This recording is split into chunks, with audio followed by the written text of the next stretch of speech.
Then, he says in verse 1, I stood on the sand of the sea. So many of you have stood on the sand of the sea. And what are you doing when you're standing on the sand of the sea? Usually when you're standing on the sand of the sea, you're not turning around looking back at the land, right?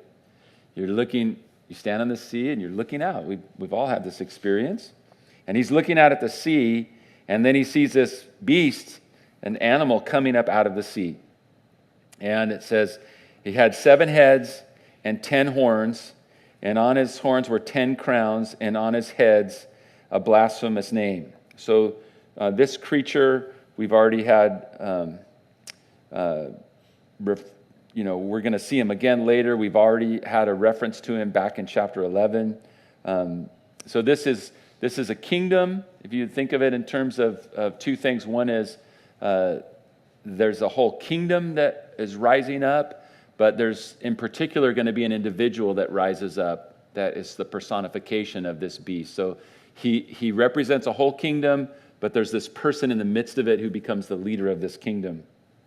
And as we pointed out in the book of Revelation, when a lot of these symbols are interpreted for us in other places. So especially with this character, there's a lot of information about him in the book of Daniel. Before we turn to Daniel, though, I want you to look at the next verse, verse 2. Now the beast which I saw was like a leopard. His feet were like the feet of a bear, and his mouth was like the mouth of a lion. And so we have a description of him, and it includes these 3 animals. Now, is there a place in the Bible where these 3 animals are used as signs? Actually, yes, and that's what we're going to turn to now. So save your place in Revelation 13, and we're going to jump right back to Daniel before we continue on in Revelation. Several places in Daniel that prophetically are referring to these events. Daniel 7 is where we want to turn at the beginning.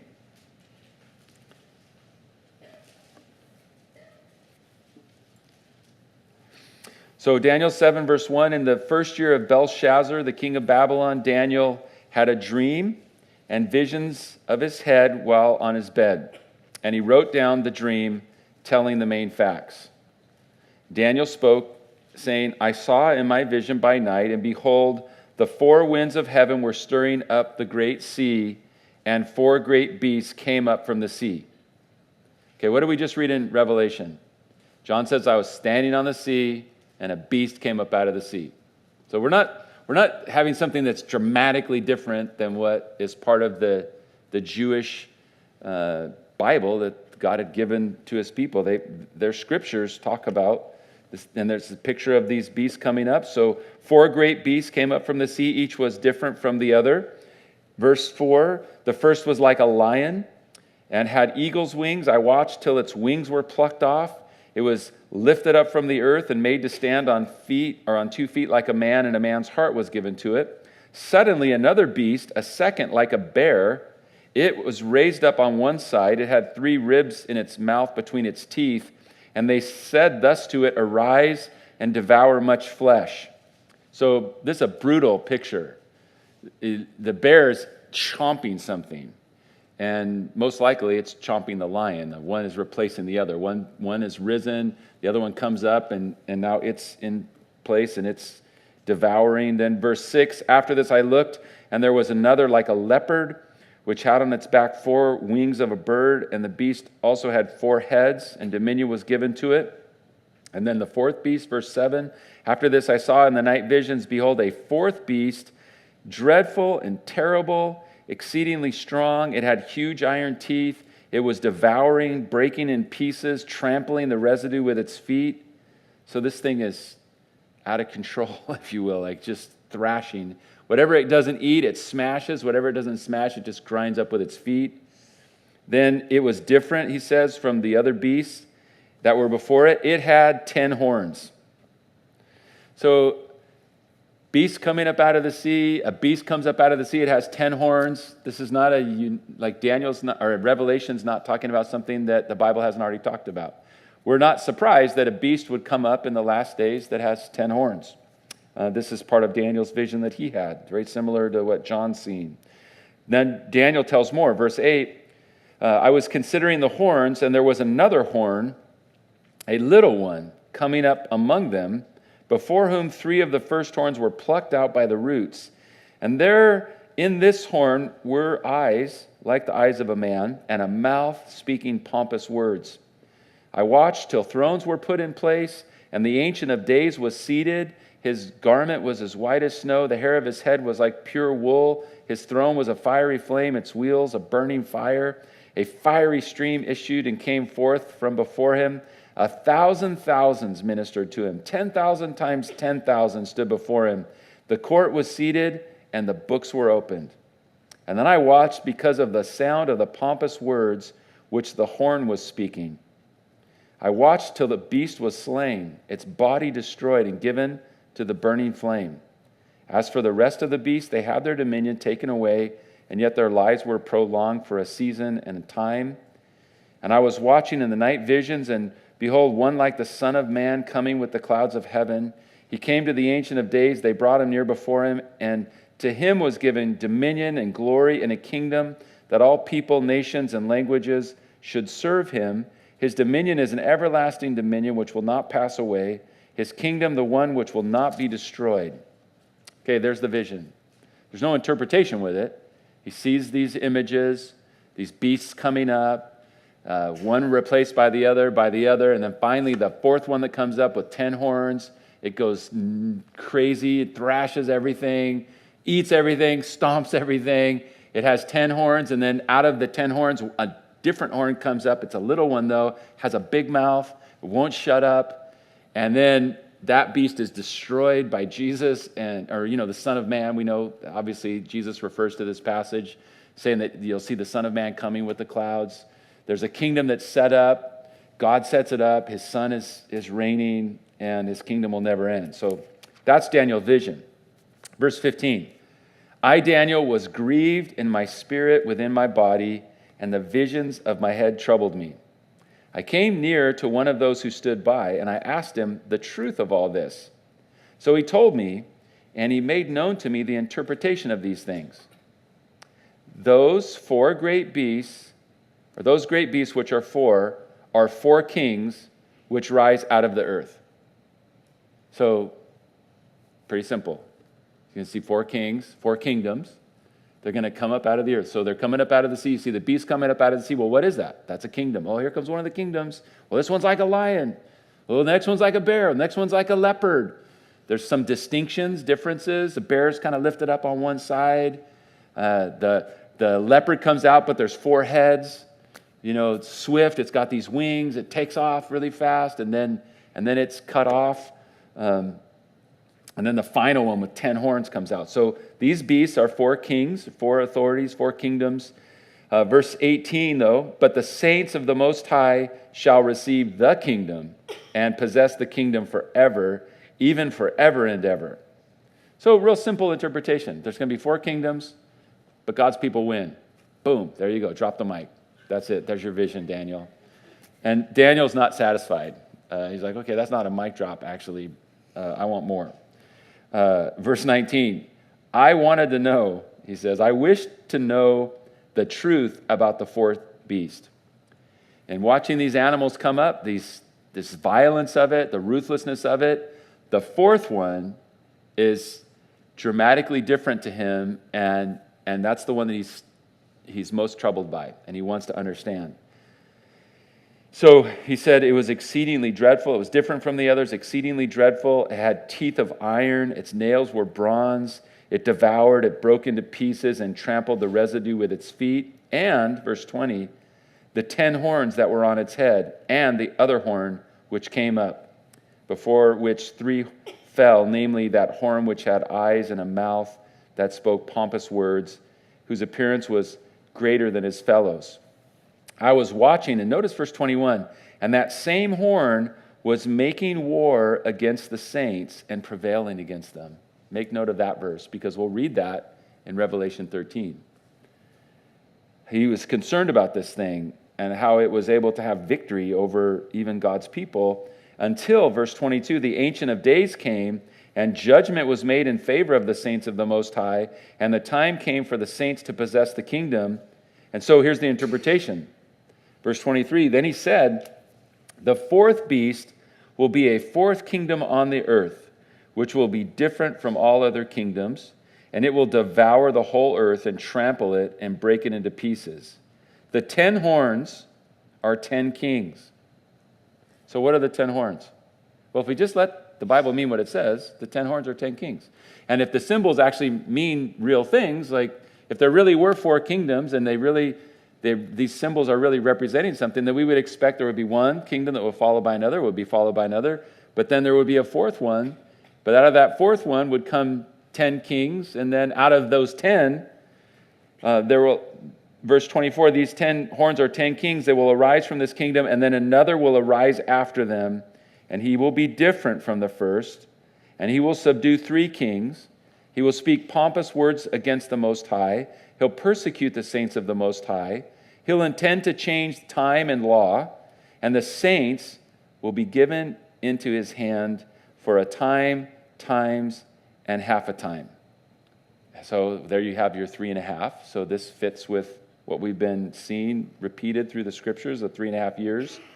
And then, though, thank God, verse 26, the court will be seated. They will take away his dominion. So it's short, and it will consume and destroy it forever. And then the kingdom and the dominion and the greatness of the kingdoms under the whole heaven will be given to the people, the saints of the Most High. His kingdom is an everlasting kingdom, and all dominions will serve and obey him. And Daniel says, verse 28, this is the end of the account. And as for me, Daniel, my thoughts greatly troubled me. My countenance changed, but I kept the matter in my heart. So Daniel doesn't know what this means. None of this stuff has been fulfilled in his day. The Babylonians have risen to power. And so the lion that he sees in his vision is fulfilled in his lifetime. This is the Babylonian kingdom. It's followed by the Medes and the Persians, the bear, which is followed by the Grecian Empire, the leopard. When Alexander the Great, remember there's 4 heads on the leopard. Alexander the Great died. He had no heir. He didn't have any children. And so his 4 generals took over upon his death, and the kingdom of Alexander was divided into 4 parts, just exactly as Daniel prophesied. The scholars who don't believe in the supernatural and they don't believe in prophecy, they really don't like the book of Daniel because it's so accurate. So when you read some of the unbelievers who are supposedly experts, they'll often say, Daniel's written after these events happen because it's so accurate. Who could predict this? That one kingdom will fall, this is going to happen like this, and the kingdoms. He describes the Babylon. He describes Nebuchadnezzar. He describes the Medes and the Persians, the bear that's 1 but 2, and it's lifted up on one side. We think of the Persian Empire because the Medes were surpassed by the Persians, but they began, and when they conquered the Babylonians, it was the Medes and the Persians together, but it really ultimately became the Persian Empire. So when he says the bear is lifted up on one side, he's all these things you can look and say, well, that's kind of how it happened. That's what it looks like. And then the swiftness of Alexander's taking over the world. He had conquered the world by the time he was 30 years old. From India to North Africa and from essentially the Grecian peninsula, all of the Middle East, all the way to India. At 30 years old, he conquered all of it. So then Daniel sees this. I saw this like a leopard with wings, and it was swift, and then it has 4 heads, and he dies at 32 years old, and the 4 generals take over, and the kingdom is divided into 4 parts. And you look at Daniel and say, man, that's pretty accurate. There's nothing confusing about it. This isn't like you have to stand on your head and hold your breath, and when you're partially hallucinating, reread it, or eat mushrooms that make you hallucinate and then read it and you'll understand it, or get high and read it. Just read it. It means, if you just let it mean what it says. So this last kingdom that he's preoccupied with is the one that's troubling him the most, because this one is devastating. And when it comes to power, there's someone who comes to power at the end and is essentially the final leader of the final kingdom, coming out of that 4th kingdom that's worse than all the others put together. And then there's somehow 10 kings that come up, but then this guy comes up, somehow takes out 3 of them and makes himself, he's got this pompous words, and Daniel's, what about that guy? Well, in that guy's time, this final kingdom is going to be destroyed, and the kingdom is going to be given to God's people forever and ever. And Daniel says, man, that's it. That's all I got to say about that. He's troubled by it. It's changed him. Then look at chapter 8, another vision. And this one's more specific, but there's part of it that does relate to chapter 13 of Revelation. So chapter 8, verse 1. In the 3rd year of the reign of King Belshazzar, a vision appeared to me, Daniel, after the first one, or after the one that appeared to me the first time. I saw in the vision, and it so happened while I was looking that I was in Shushan, the citadel, which is in the province of Elam, and I saw in the vision that I was by the river Ulai. And I lifted my eyes, and I saw, and there, standing by the river, was a ram, which had 2 horns. And the 2 horns were high, but one was higher than the other, and the higher one came up last. I saw the ram pushing westward, northward, and southward, so that no animal could withstand him. And nor was there any that could deliver from his hand. And he did according to his will, and he became great.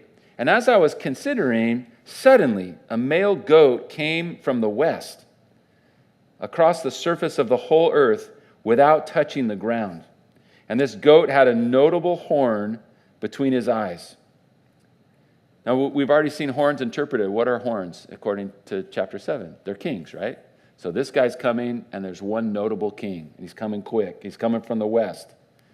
And verse 6, he came to the ram that had the 2 horns, and which I had seen standing beside the river, and he ran at him with furious power.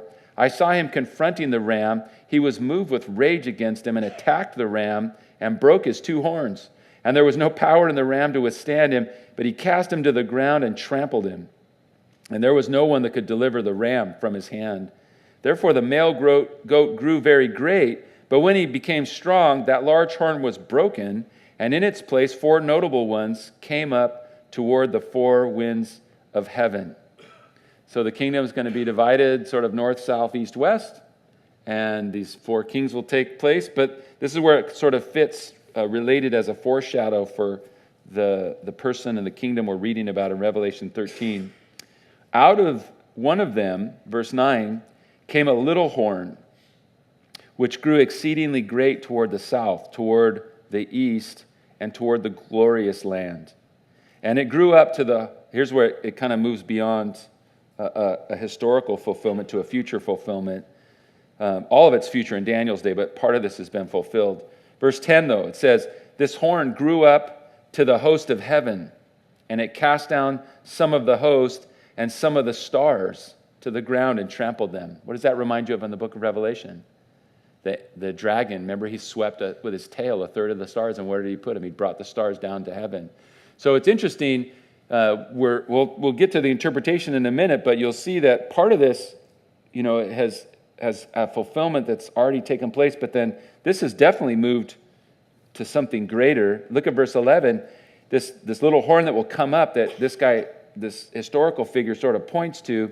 Verse 11, he even exalts himself as high as the prince of the host, and by him the daily sacrifices are taken away, and the place of his sanctuary is cast down. This has been fulfilled partially. There's a future fulfillment of this. Because of transgression, an army was given over to the horn to oppose the daily sacrifices, and he cast truth down to the ground. He did all this and prospered.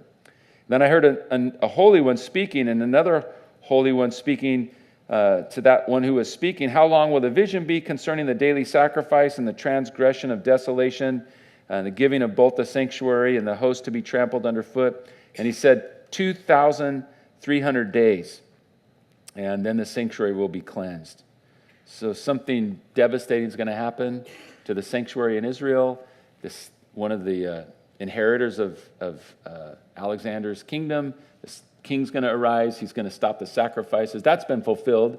The character's name is Antiochus Epiphanes, which is quite a name to tag yourself with. Like, you know what an epiphany is? Like, I am Antiochus Epiphany. Like, I'm not sure, bro. Like I'm the glorious one. I'm the one that when you see me, you have an epiphany, I'm the king glorious, essentially.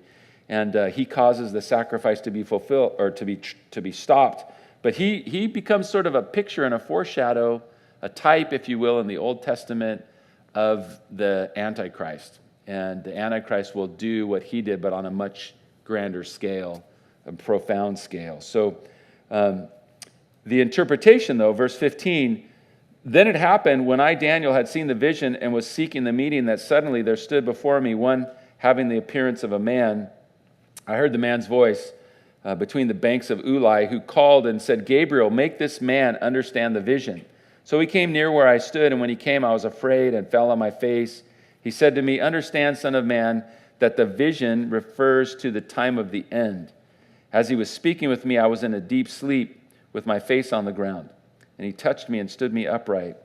He said, look, I'm making known to you what will happen in the latter time at the indignation, for at the appointed time the end will be.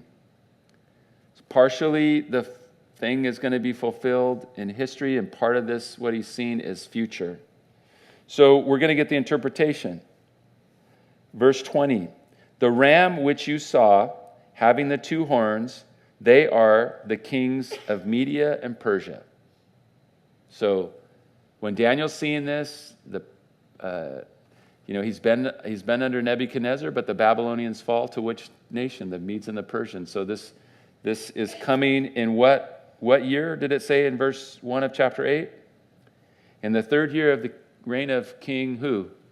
Belshazzar. So the Babylonians haven't fallen yet. And Daniel's seeing a kingdom that's going to rise to power that's more powerful than the kingdom that he's currently part of.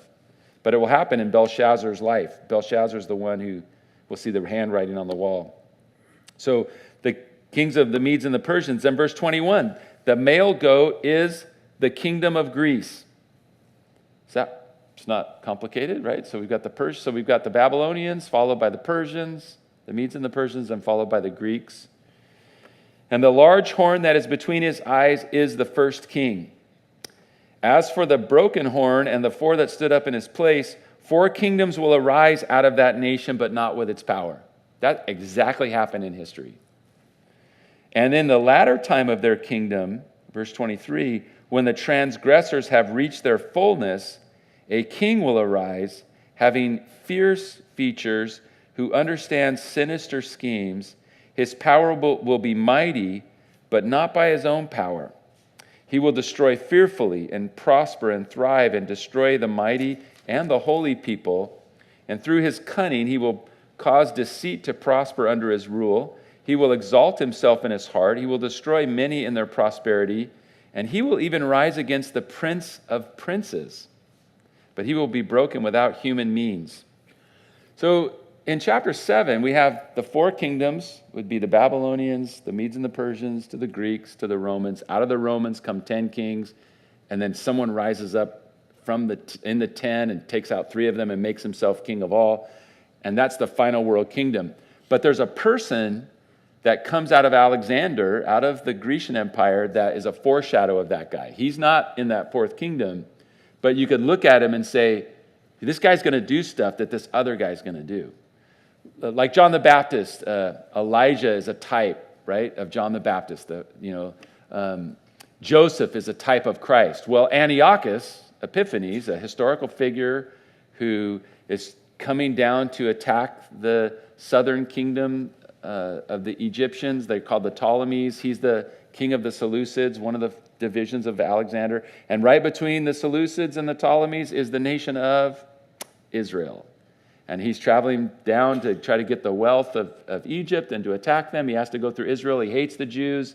He slaughters a pig in the temple. He desecrates it. It's the time of the Maccabean revolt, and that's a historical fact.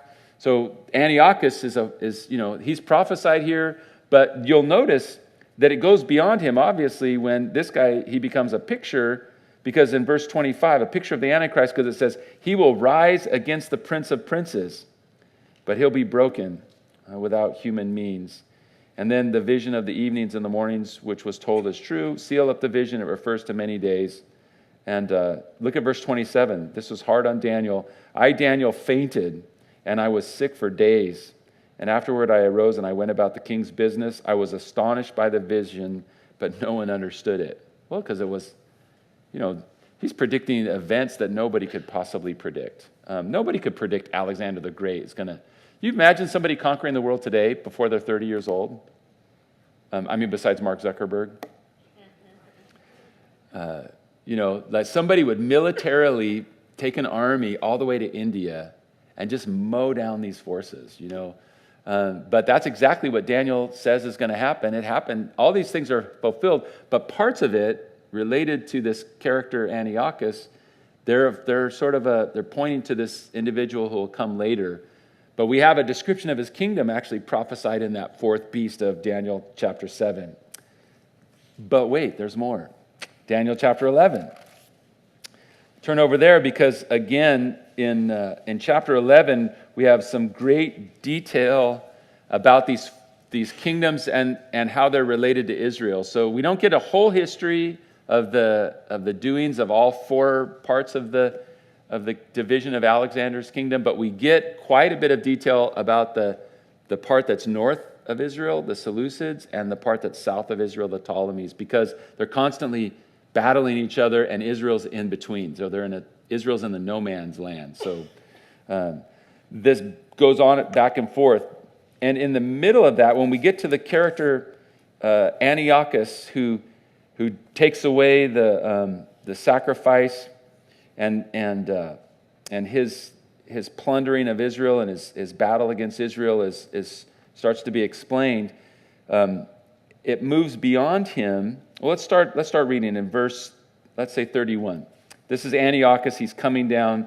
Forces will be mustered by him, and they'll defile the sanctuary fortress, and they will take away the daily sacrifices and place there the abomination of desolation. So he's going to do this. Now remember, Jesus refers to the abomination of desolation as something future. So a lot of people will look at the book, they'll say, well, it's already all been fulfilled, and they'll say Antiochus is the fulfillment of that. But remember, in Matthew 24, Jesus said, when you see the abomination of desolation, get out of Jerusalem. Well, why would Jesus say that if it happened already hundreds of years earlier? Antiochus is a foreshadow. He's the type. He's doing something. Somebody else is going to do something much worse, and we'll consider that before we're done. So he's this type of Antichrist. He makes an abomination of desolation, which we know from history. He slaughters a pig, an unclean animal in the temple, spreads its blood all over, stops the sacrifices. Verse 32, those who do wickedly against the covenant, he'll corrupt with flattery. But the people who know their God will be strong and carry out great exploits. Those of the people who understand will instruct many, and yet for many days they will fall by the sword and flame and by captivity and plundering, so a very difficult time. Verse 34, when they fall, they'll be aided with a little help, and many will join with them by intrigue. Some of those of understanding will fall to refine them, purify them, and make them white until the time of the end, because it's still for the appointed time. But then look at verse 36. It seems to go beyond this character. Verse 36 says, then the king will do according to his own will, and he'll exalt and magnify himself above every god. Antiochus didn't do this. So we're now looking at him, his time has been described, and up to this point, you could say that happened, that happened, that happened. But Antiochus never said, I'm above every god. He never made himself as though he was God. But this king, he's a picture of a king who will do that. He'll speak blasphemies against the God of gods. He'll prosper until the wrath has been accomplished, for what has been determined shall be done. Verse 37, interesting details. He shall regard neither the God of his fathers, nor the desire of women, nor regard any god. He will exalt himself above them all. Interesting. And in their place, he will honor a god of fortresses, a god which his fathers did not know. He'll honor with gold and silver, with precious stones and pleasant things. So he's going to worship a different god. He'll act against the strongest fortresses with a foreign god, which he will acknowledge and advance its glory. He will cause them to rule over many and divide the land for gain. Goes on to describe his battling against the Egyptians, and some of this is fulfilled by Antiochus, and then other parts of it perhaps not, because verse 41, he'll enter the glorious land. Many countries will be overthrown, but these will escape from his hand: Edom, Moab, and the prominent people of Ammon. He'll stretch out his hand against other countries. The land of Egypt will not escape. So the last verse, 44 and 45, news from the east and the north will trouble him, and therefore he'll go out with great fury to destroy and annihilate many. That's not really Antiochus. And he'll plant the tents of his palace between the seas and the glorious holy mountain, and he will come to his end and no one will help him. So this person in history who really lived, who caused the sacrifices to cease, who slaughters an animal, who makes a version of the abomination of desolation, he really lived, this really happened, this has been fulfilled, but there's aspects of it that go beyond him. This person also is in a battle against the King of Kings, the Prince of Princes. He doesn't regard any God. He makes himself a God above all gods. It's a very interesting passage of Scripture. Let's compare that to 2 Thessalonians. 2 Thessalonians chapter 2.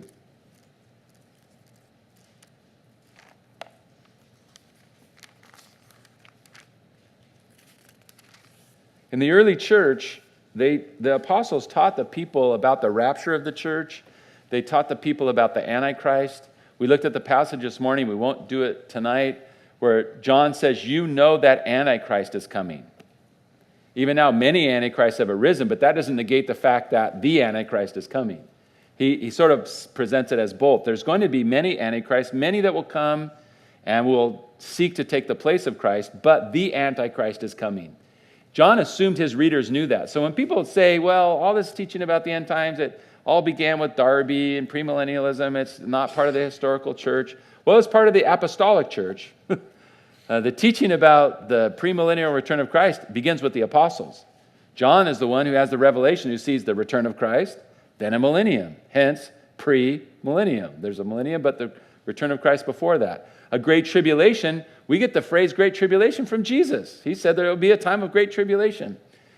It's important that we recognize that the apostles were teaching on it, because here Paul is speaking to the Thessalonians in chapter 2 of 2 Thessalonians. Brethren, concerning the coming of our Lord Jesus Christ and our gathering together to him, we ask you not to be soon shaken in mind or troubled either by spirit or by word or by letter as if from us, as though the day of Christ had come. So apparently there were people who were seeking to say, this already has happened, you missed it somehow, or they've got some secret knowledge that nobody else has. So Paul said, listen, verse 3, let no one deceive you by any means. That day will not come unless the falling away comes first, and the man of sin is revealed, the son of perdition. That's Paul's word for the Antichrist, the man of sin, the son of destruction. This person is going to come. You will not have the day of Christ and the establishing of Christ's kingdom until this man of sin is revealed. And look how he describes him. Remember back Daniel chapter 11. The man of sin opposes and exalts himself above all that is called God or that is worshipped. That's almost a word for word of what Daniel said about this historical character, Antiochus, who slaughters the pig and makes the abomination of desolation. But then Daniel prophetically adds a description that goes beyond that guy to the great abomination of desolation, which Paul here describes. He opposes and exalts himself above all that is called God or that is worshipped. But look at verse 4. So that he sits as God, where? In the temple of God. There's the abomination of desolation that Jesus is talking about. This isn't the slaughtering of a pig that happened in history. That did happen. It's a fulfillment of what Daniel had said would happen. But that's also a foreshadow of a much greater and more terrible and more dangerous, devastating event when this guy, who this evil man is a foreshadow of, the man of sin comes, who's going to go into the temple. That means the temple's got to be rebuilt.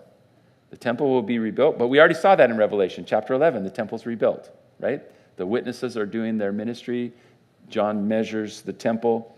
But this guy will go into the temple. He will proclaim that he's above all that is God or called God. He'll sit as God in the temple of God. Notice, showing that he is God. Now remember that before we go back to Revelation chapter 13, because there's going to be tremendous signs. People are going to look at this guy and they're not going to be able to say that he's not supernatural. There's stuff happening around him There's things about him. There's power that's present around him that's very supernatural. He's going to show that he's God. He's not God, of course, but it's going to be very deceptive. But look at verse 5. Do you not remember that when I was still with you, Darby told you these things in the 1800s? Sorry, that was my bitterness against some of these crackpots. That's probably not nice. I shouldn't say that. Do you not remember that when I was still with you, I told you these things? That means Paul the apostle, when he was with the Thessalonians, and he was only there a very short time, what did he tell them? He taught them about the rapture, 1 Thessalonians 4. He refers to that.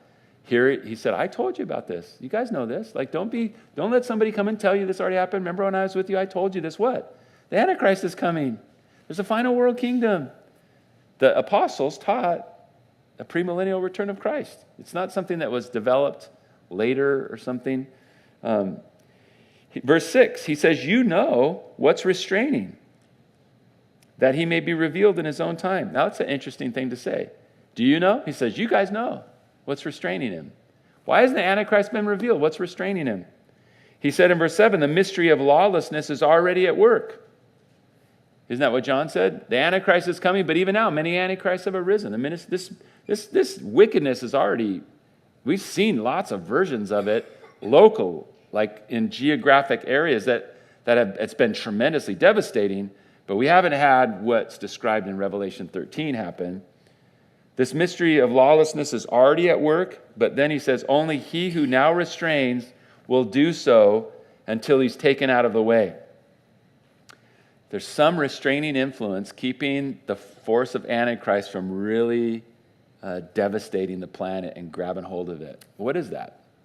Well, I personally believe it's the promise of Jesus when he said, upon this rock, his identity, I will build my church, and the gates of hell won't prevail against it. The spirit of Antichrist is at work. We see it. We see lots of drama. But you know who else is at work? The Holy Spirit. And the gates of hell don't prevail against the church. And we've had lots of ebbs and flows in history, persecutions, but there's been tremendous expansion of the gospel. It's interesting in our day and age, in the last this is, I think this generally accepted that probably in the last 25 or 30 years, more Muslims have come to faith than in all the other centuries since Islam began. There's really, I don't know, we wouldn't classify it as a revival in the sense that we're seeing thousands and thousands or tens of thousands of Muslims coming to faith, but unlike, it's unprecedented since the beginning of Islam how many Muslims are coming to faith in Jesus Christ. Jesus is appearing to Muslims in their dreams, not just one or two or 10 or 20, hundreds. There's hundreds of testimonies of Muslims who have Jesus appear to them in their dreams saying, hey, I'm Jesus, I'm the Son of God, I'm real. And they're responding to him. The devil is ready to bring about what we read in Revelation 13, and he can't until he who restrains is taken out of the way. This is one of the several reasons why I personally believe that there's going to be the rapture of the church before this time of great tribulation. It's not only the 7-year period that's related to Israel, but there's a restraining influence that's keeping the spirit of Antichrist at bay. It's the presence of the bride of Christ. You guys are praying. We're going to fast and pray tomorrow and Tuesday and seek the Lord together and gather and pray together. And we underestimate the power of our prayers. You're praying for your classmates. You're praying for the people you work with. You're praying for your family. You're praying for the people on your street. You don't know what you're stopping. You don't know the kind of evil that's being restrained because you love Jesus and you're asking in the name of Jesus for God to do something wonderful. And all the forces of evil are going, we want to pound this thing. We want to crush it. And you're sitting there going, oh, Lord, I don't know what you can do, but please do something. Oh, God, please help us. And God's, and something good's happening, right? Aren't all of us here, we're living testimonies of that. I got saved. I was a heathen. I was a total atheist. And one of my friends got saved. He started preaching the gospel to me. And I blasphemed and I rejected Jesus. I was 15 years old, told him he was full of it. I didn't believe in it. I don't want it. And that dude kept praying for me. and I'm only surrounded by heathens. I only care about sinning. And that guy started praying for me, and he didn't quit praying for me. He quit witnessing to me because you don't cast your pearls before swine. So, it's kind of like, well, you don't want to listen, you're a blasphemer, but I'm not going to stop praying for you. And what happened when that dude prayed for me? He kept praying for me faithfully, prayed for me every single day. 2 years. 2 years later, I accepted Jesus. What happened was the darkness was pushed back by the light, and Jesus got a hold of my life, and he saved me. I mean, isn't that like we're the light of the world. And when the light shines in the darkness can't stop it. But if we're taken out of the world, if all the followers of Jesus are raptured out of the world, what do you have left in the world? You just got the darkness. People will come to faith after that moment. We read about many, more than you can number, will come to faith, but the church is gone. I mean, they're part of it. They're going to be in heaven. They're going to get there. But we're part of the rapture. We're part of the bride. And we're going to be restraining the work of Antichrist until we're taken out of the way. Then verse 8, then that lawless one will be revealed. And that's who that Antiochus guy is a foreshadow of. And the Lord will consume him with the breath of his mouth and destroy him with the brightness of his coming. Verse 9, the coming of the lawless one is according to the working of Satan, with all power, signs, and lying wonders, and with all unrighteousness or unrighteous deception among those who perish. But look at the end of verse 10. They perish because they do not receive the love of the truth, that they might be saved. They don't love truth. Have you met people who just don't want to know the truth?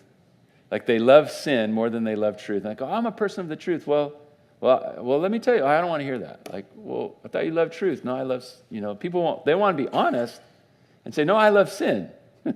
I love sin, so I don't really care. I want a truth that's going to let me not feel guilty about sinning. They didn't receive the love of the truth so that they could be saved.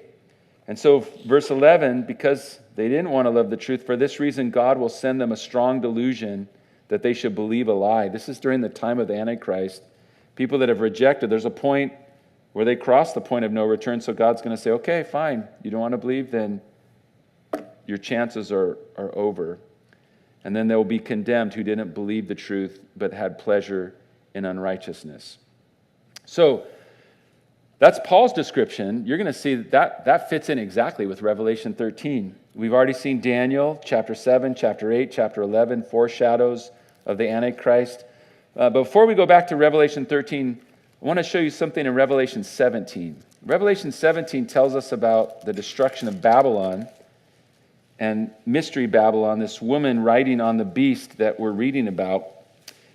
It would seem that when this beast that,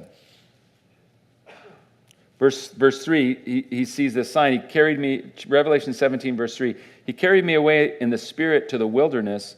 I saw a woman sitting on a scarlet beast, which was full of names of blasphemies, having 7 heads and 10 horns. So the beast with 7 heads and 10 horns, that's the same one we're talking about. Chapter 13. But there's a woman this time. Now I see something in addition. The woman is described for us. She's called in verse 5, Mystery Babylon, the mother of harlots, so a religious system, a faith system. She's, verse 6, she's horrible. She's drunk with the blood of the saints, with the blood of the martyrs of Jesus. Verse 7, the angel said to me, why do you marvel? I'll tell you the mystery of the woman and of the beast that carries her, which has the 7 heads and the 10 horns. The beast that you saw was and is not and will ascend out of the bottomless pit and go to perdition. Those who dwell on the earth will marvel, whose names are not written in the book of life from the foundation of the world, when they see the beast that was and is not and yet is.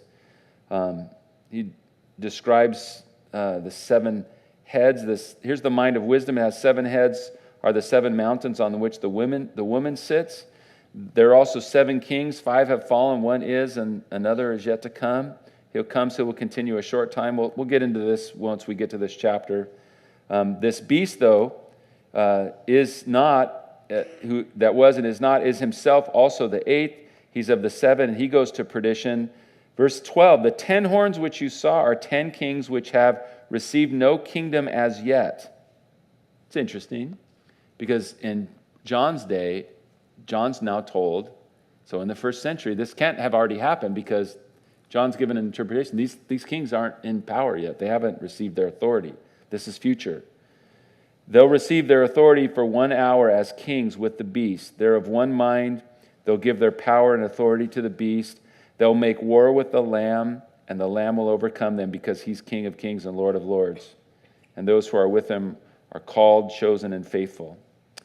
The waters which you saw, where the harlot sits, are peoples, multitudes, nations, and tongues. The 10 horns which you saw on the beast, these are going to hate the harlot, and they'll make her desolate and naked and eat her flesh and burn her with fire. So there's this picture here. The beast we know about, we've learned about. Daniel talks about him. We're going to go back in Revelation 13. We see that kingdom. But there's a woman in cahoots with him, and she represents a pagan religious system, and they're functioning together. She's riding him as though they're together in it, but there's a point where there's a turning, and this beast eats her and destroys her. And Babylon is destroyed. So just so you're aware, there's going to be a religious element, and there's going to be some connection of this final kingdom that we're reading about, but there's Revelation 17 adds a dimension. She's not the beast, but she's with him. There's going to be this corrupt religious system. So there's going to be some joining together between this kingdom and then some corrupt system that follows Mystery Babylon. So we'll save that for later. Let's go back to Revelation 13. A lot of background here. It's important that when we're reading this, let's go back. We read all these verses, but then let's look again at verse 1. I stood on the sand of the sea. I saw a beast rising out of the sea. Check. That's already, we read that. Daniel. Having 7 heads and 10 horns. We saw that in Daniel. Beast, 10 horns. We know about that. On his head, 10 crowns. And on the crown's blasphemous name. Okay, well, we saw that. Little horn comes up. It's all blasphemous. This beast which I saw was like a leopard. His feet were like the feet of a bear. The mouth like the mouth of a giant. A lion. Okay. Leopard, bear, lion. That's Daniel chapter 7. So this is all very consistent. The dragon. This is now unique, and this is why Daniel's troubled by the final kingdom. The dragon gave him his power, his throne, and great authority. So part of Daniel's vision in chapter 7 is fulfilled by the Roman Empire, as it's different than the other empires and really stomps the world and manages to stay in power for a long time and is devastating. But out of that is going to come this final kingdom, and that seems to be the dynamic that Daniel's so troubled by. Like this final kingdom, well, why is he troubled? Because this thing is totally demonic. There's a power coming, an authority and a manifestation of power and a throne that has everything to do with the devil. All the devil's power. Some people, you'll see, we watch our elections happen, and, some people are, like, well, how does Donald Trump get elected? The guy's on television, like kind of a cartoon of himself saying, "You're fired." You think, like, then that guy gets elected to be president. And you're like, well, how does that happen? Or how does communism fall? Or how does the Tsar of Russia wiped out and the communists take control? How does Adolf Hitler come to power? This guy's coming to power. How does it happen? The devil. It's demonic. It's forces. There's spiritual forces of wickedness.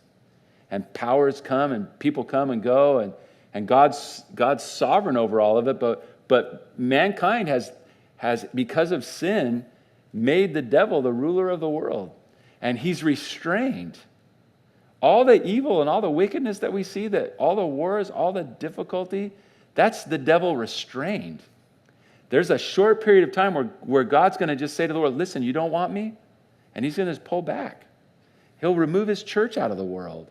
And then there's going to be a short period of time where the devil is not going to be restrained. Like, okay, you want your ruler? You get your ruler. You want to worship what you want to. You want to take what you want to take. You want to be whatever gender you want to be. You want to marry who you want to marry. You want to tell God, hey, man, whatever. Is that too nasty? The world's doing that to God. And God's going to say, you know what? I'm fighting you and I'm stopping you. And God's going to finally go, you know what? Go ahead. Run. Run where you want to go. And you know what's going to happen? It's going to be horrible. It's going to be horrible. You don't have to be a genius to know that legalizing marijuana is not going to be great. Right? Everybody, you know, because the best thing to do when your life's not going good is to get high. No, I don't think that's the best thing to do. Best thing to do when it's not going good is to take a powerful depressant to sort of separate you from reality. No, that's probably not the right thing. Probably a better thing to do would be face reality, walk in the truth, walk in the light, take responsibility for your actions, go to the Lord, get strength, let God change your life. I mean, oh my goodness, what are we doing in our country? What a transformation in our nation in the last 20, 30 years. It's unbelievable. But you look and you think, well, what's happening is, you start to say no to God, and God starts saying, okay, then have this. Go ahead. You keep going, you get more and more chaotic. Who would have thought that you have to have a security team at a church at every single service because somebody might come in with a firearm and just shoot people? Well, we live in a day and age. I mean, I guarantee you 25 years ago, nobody thought that would ever happen. Who would have thought that you'd go to public school and somebody would be shooting their classmates? I never thought that. Now, we did think about blowing up the school or burning it. Some of my friends, is there a statute of limitations? I don't know who did it, but one of the local high schools, when I was a kid, it was burned, like to burn the office. But no kids were there. No one was there. The goal was to burn the school, not the kids. But we live in a day and age where kids have made pipe bombs and tried to bring them to schools in Elk Grove. This isn't like something we're making up. Sheriff Stubbs Station in Laguna Creek High School. What is that all about? Well, if you push God out and you say you don't want him, then God starts to remove the protections that are in place. And now we don't know what is a boy or what's a girl, which, by the way, is pretty obvious. There's a difference, right? Physical, that's what gender means. It's like type, kind. It's not something that's imagined or felt. It's physical. It's a physical reality. We don't know what marriage is. We don't know what a family is. We have a TV show like Modern Family, which is what? Like, we're just going to make a family be whatever we want it to be. Well, if you remove any barriers, you remove the old landmarks. The Bible warns, like, don't remove the old landmarks. Who can say this about these people or this about these people? That's listen, we're going to see the end of it here. This final kingdom is coming, and we're getting a sort of a taste of it, watching our nation degrade. The dragon gave him his power, his throne, and great authority. Verse 3 tells us about some miraculous thing that will happen with him. One of his heads, I saw one of his heads as if it had been mortally wounded, and his deadly wound was healed. So there's going to be some sort of miraculous healing that will take place. What that means, we don't know, but there it is. Something like that's going to happen.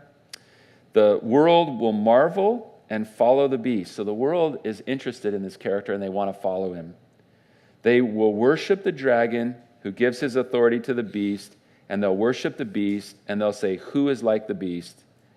Who is able to make war with him? You might want to write in your notes, if you're a person who writes in your Bible, you might want to write Revelation 19 right here. Who's able to make war with him? That'd be Jesus. He makes war with them, and the beast is thrown into the lake of fire before everybody else. The beast and these two characters that we meet in Revelation 13 are the first two that go in the lake of fire. He was given a mouth, speaking great things. That reminds us of the character, the little horn that we learned about in Daniel. He's got a big mouth. He's given a mouth, speaking great things and blasphemies, and he was given authority to continue for 42 months. So it's especially this last 3.5 years of the 7-year tribulation period. He'll open his mouth and blasphemy against God, to blaspheme his name, his tabernacle, and those who dwell in heaven. That's the foreshadow from Daniel 11 about Antiochus and that stepping back from what happened historically to what will happen future, as he's a type of the Antichrist. Verse 7, it was granted to him to make war with the saints and to overcome them. This time period of the Antichrist reign upon the earth is not the time period of the victory of the church taking the gospel out and the gates of hell not prevailing against it. In fact, Jesus would say that an hour is coming, darkness is coming, and the night is coming when no man can work. Walk while it's light. Work while it's day. Night is coming when no man can work, he told his disciples. So this is that time period when night is coming. He's going to make war with the saints and overcome them. Authority will be given to him over every tribe and language and nation. All who dwell on the earth will worship him, whose names have not been written in the book of life of the Lamb slain from the foundation of the world. And then the warning, verse 9, if anyone has an ear, let him hear. So very important that when this guy rises to power, a decision's going to have to be made, and it's probably going to cost you your life. It's going to be either you're for this guy or you're against him, and if you're against him, you're going to die. You're going to get killed. You got to make a decision. So if you have ears, then hear. Verse 10, an encouragement, which doesn't sound very encouraging. You're going into captivity, you're going to go into captivity. This could be translated a couple different ways. The New King James translates it as though there's sort of a karma. If you lead into captivity, you'll go into captivity. If you kill with the sword, you'll be killed with the sword. And this is the patience and the faith of the saints. Another way you could word it is, he's going to go into captivity, he's going into captivity. He who's going to be killed with the sword is going to be killed with the sword. There's the patience and faith of the saints. The believers, if you don't accept the Lord before the rapture and you decide, nah, I don't believe in that, and then later you decide, oh, okay, I'm going to walk with the Lord after the rapture, then I'll know for sure that it was real. You're going to captivity or you're going to the sword. I mean, there's no escaping this guy. He's going to have dominion over the earth. People are still maybe going to still choose Jesus, even at this late time, but it's going to cost him everything. Then, verse 11, the deceiver comes up with him. And we'll go ahead and stop there. I wanted to give us a background as we get into him that this is not the only place in the Bible that talks about the Antichrist. And there's a great unity in the Scripture in the passages that do talk about him. They're very similar. They use very similar language. There's very similar signs that are pointing to him. And in different places, different parts of the signs are explained for us. We know who the four beasts are because we know in chapter 8, Medes and the Persians and the Greeks. Daniel's in Babylon. That's the first king. We know the Roman Empire is the one that comes up after that. It's not open to someone's private interpretation. The Scripture is pretty straightforward. And this guy is talked about actually quite a bit in the Scripture. And I think it's because it's such a horrible thing. It's a horrible time. And if somebody rejects Jesus in their life and they're living in this generation and these terrible events are happening, the Bible is going to stand and say, listen, this is what's happening. This is who this person is. And there's still a light. The Word of God will still be able to speak directly. If somebody was around and this is unfolding, I guarantee you're going to be able to look at this and go, oh my goodness, this is happening exactly like the Bible said. This guy's doing exactly what God said he would do. And then hopefully, maybe they would get saved. I would encourage you, though, the application for us is this morning's message. Tonight, I wanted to take that different approach and just look at what the text says. But 1 John chapter 2, the second half of the chapter, he gives us such perfect advice, and it's our response to the Antichrist. Remember what it is? 3 commands. Abide, abide, abide. Our response to the Antichrist is Jesus Christ. And our response to the Antichrist is not to let's Henry Kissinger's name, man, if you put it in Roman and Greek and then make it, stand on your head and turn sideways, you can add it up and it turns into 666. He's the guy.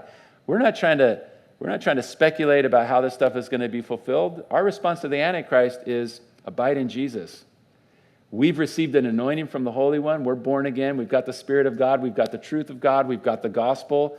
We're not in the day of darkness. We're in the day when the gospel goes out to the idol worshipers, to the people with false religion, to to the total heathens, to the blasphemers, to the atheists, to the corrupt, to the, just to come alongside people and love them and demonstrate the love of Jesus to them and speak the truth in love so that people could get saved. We're not in the business of condemning people. The devil's the accuser of the brethren. Our job, man, we have the good news. We build relationships with the lost people so that they can hear the good news of Jesus Christ. And so we have a window of time yet still for us. So I had planned to go through chapter 13 and 14, but that didn't work out. So we'll jump in with the second beast next week, but we will get through chapter 14 next week, Lord willing. I promise. I believe with all my heart. Lord, we thank you for your word. We thank you for victory over the devil, and we see this terrible time that you did really very directly warn us about. You told us about the kingdoms of the world, and we've seen how perfectly your word was fulfilled already, so we know that all these signs are pointing to actual events and actual people, actual kingdoms, and just as surely as Alexander came, and just like you said, cut off 4 kings taking over, we know it happened exactly like that. So we know this person is coming, and so Lord, help us to abide in Jesus. We want to take heed to your word, and thank you for the anointing that we've received from you that teaches us to abide in Jesus. So just as it is taught us, may we abide in you, and may we bear fruit, Lord. Pour out your Spirit on us, and thank you for the victory over the devil. Thank you that this time that we're reading about is so short, only 3.5 years. Thank you for rescuing us from that evil fiend and setting us free from his power, Lord, as he would want to destroy us. Thank you for being our Savior and rescuing us. And Lord, fill us and use us to rescue many other people while we still have a chance. So use us, Lord. Give us boldness and give us clarity as we live in these last days. And we pray these things in Jesus' name. Amen.